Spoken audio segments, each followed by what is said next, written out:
शेंबाळपिंपरी पुसद मार्गावर 5 ते 6 दिवसापासून टिप्पर उभा.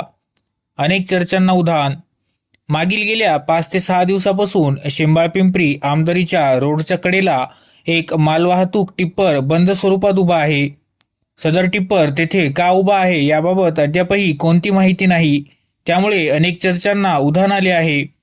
सदर टिप्परचे समोरील काच फुटलेले असून या टिप्परमध्ये खडक भरलेला आहे. शेंबाळपिंपरी पुसद हा महामार्ग असून या मार्गावरून मोठ्या प्रमाणात वाहने ये जा करत असतात आणि या रोडवर याआधी असे वाहन उभे असल्या कारणाने अपघात देखील घडले आहेत. सदर वाहन हे शेंबाळपिंपरी येथे सुरू असलेल्या कॅनॉलच्या कामाच्या ठेकेदाराचे असल्याचे समजते. या कामावर वापरात असलेल्या या वाहनाची परिस्थिती ही वाहतूक करण्यायोग्य आहे की नाही हे प्रथमतः तपासणी केली पाहिजे आणि या वाहनामुळे जर अपघात झाले तर याला जबाबदार कोण असा प्रश्न निर्माण झाला आहे. याबाबत तेथील नागरिकांनी महसूल प्रशासनाला माहिती सुद्धा दिली आहे.